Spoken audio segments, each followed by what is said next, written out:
Hey yo, it's your boy Kaliko. Today on Chasing Fire, we're going to be talking about fire agate. All the basics of fire agate, the basics that you need to know, and how the colors run through the stone so you can catch all those colors when you go to carve yours. Fire agate is a variety of chalcedony. It is a natural gemstone found only in certain areas of the Americas, including Mexico, Arizona, New Mexico, and California. Approximately 30 million years ago, these areas were subject to massive volcanic activity. The fire agates were formed when hot water saturated with silica and iron oxide repeatedly filled cracks and bubbles in the surrounding rocks, often forming a bitroidal or grape-like growth. Fire agate gemstones have beautiful iridescent colors, similar to opal, much harder and quite different on how the color plays with the light. The colors found within fire agates are caused by the alternating silica and iron oxide layers which diffract and allow the light to pass, which forms the interference of colors known as fire. It is the consensus that fire agate was formed in layers. The people that carve it definitely believe this. When you observe really nice pieces of rough fire agate as this one is, you can see the layers here that it was formed in.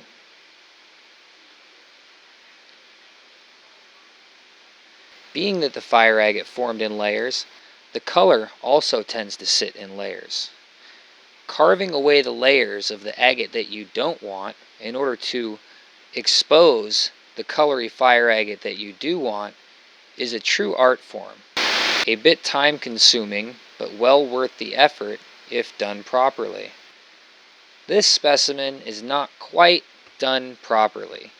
The reason I say that is you can see this layer of brown right here that is obscuring the really gorgeous green that is right here on the face. This piece needs one more cut for it to be done just right. I do believe I'm going to leave it for a specimen. When the majority of fire agate comes out of the ground, it looks something like this. Or something like this.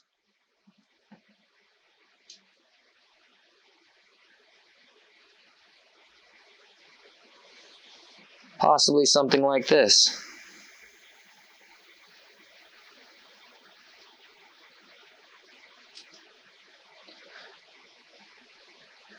Very rarely, and every now and then, stuff comes out of the ground and it looks like this.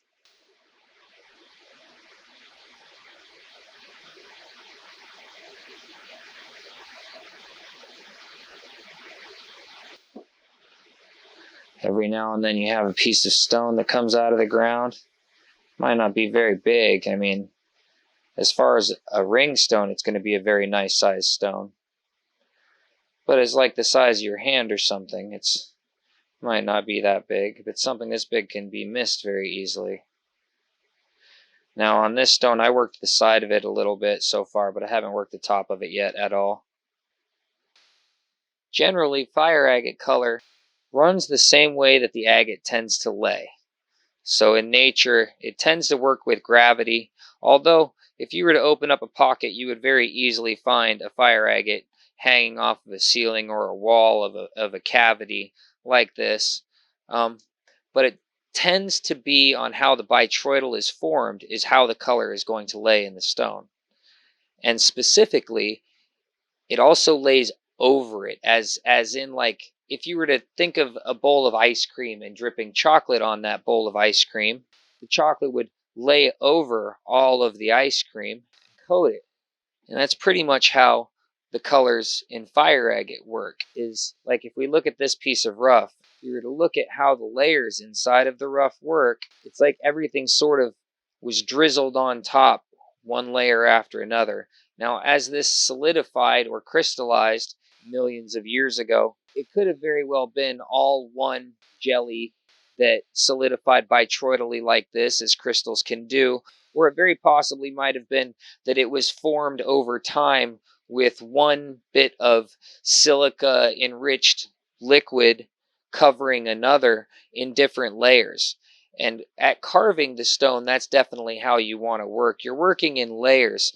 You might have great color bar that looks like it's everywhere and looks like it should run through the whole stone, but that might not necessarily be the case. Sometimes with fire agate, when you get to carving it, the color will stop in one area, and it might go deeper to where you have more bands of brown to go through to get to anything else. Or it might just be that the rest of that fire agate section doesn't have any more of that color, and it might even have some other color in it, maybe duller, as this piece did. This piece came out of the ground with the tips of it being this really bright green. It has been finished since, where it's had some work put in on it. And during carving, if you can see, we started running upon a really light purple, and the green just really sort of started disappearing to the point of the brown layer in the agate stone was leaving while it was being carved. Was leaving. Horrible word.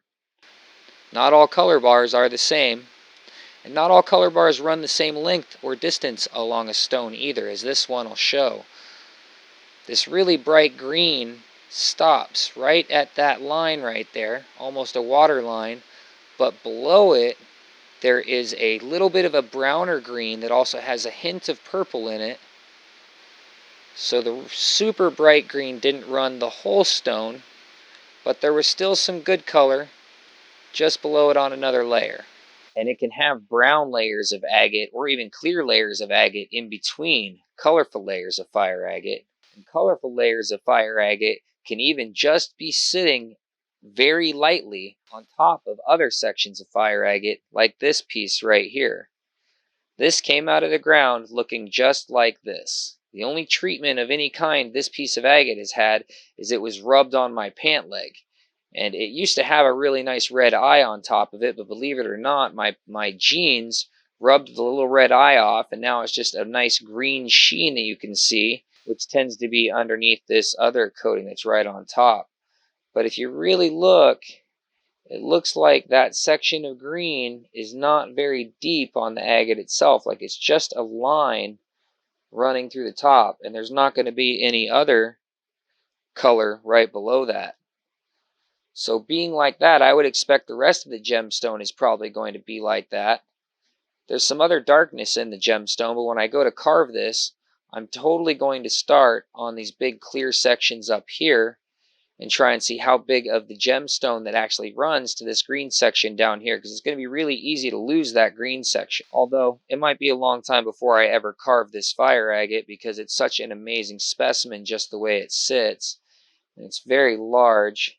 It's a beautiful rock as far as rocks go, and truly a very, very rare piece of what I've pulled out of the ground. I don't have any others that look like this. Sometimes the colors are buried just under a nice clear white cap of chalcedony, and sometimes they're buried inside of a brown layer of chalcedony. Now, I have found amazing gem color in clear agate on top of the brown agate before I expected to find it, and I've cut through it. So always be paying attention when you're carving fire agate or windowing fire agate on other pieces, to be paying attention and looking at it, because the amazing colors can appear even if in a section of fire agate that you didn't expect it to be.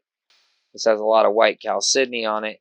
You can see where the brown agate is and how it has the bitroidal. So I'm going to expect that my color is especially going to be, in that section right here. But you can see the flat spot too. So this is going to be the bottom. And typically you can have color in the bottom too. But if you have color in the bottom, it's going to be inverted, because your color bars are going to be running over the top of layers inside of this like that. So if you were to catch a layer of color on the back, it will literally be inverted and concave looking, actually. Plenty of amazing fire agate gemstones started off without seeing any color on top of the stone.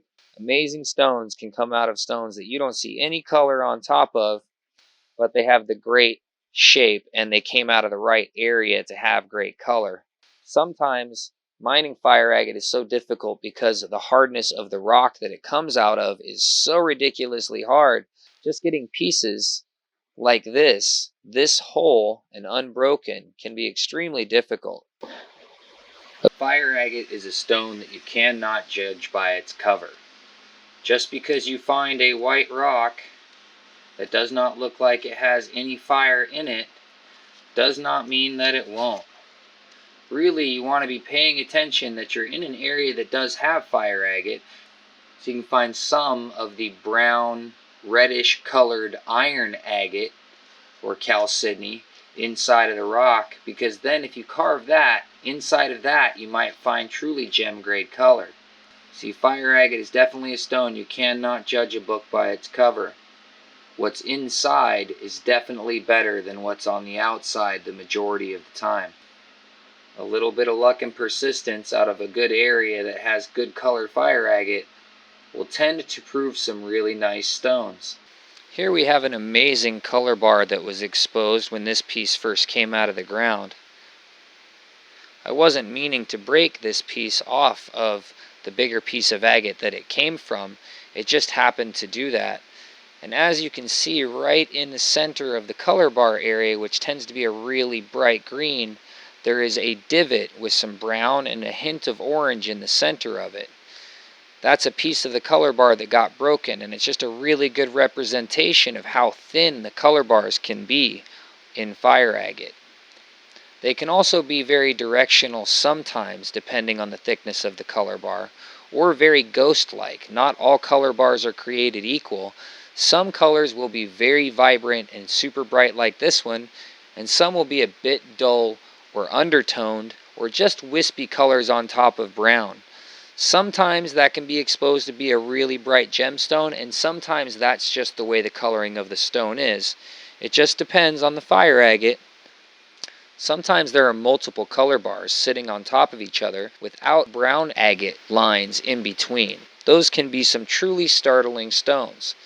This is my favorite and best stone so far. It has some red and orange on top of some super bright green agate, and a little cap of really grape purple agate on top of that green also. Once again, it is a stone that I've carved. It's not completely finished. I think I'm going to thin it down and make it just right for a ring stone.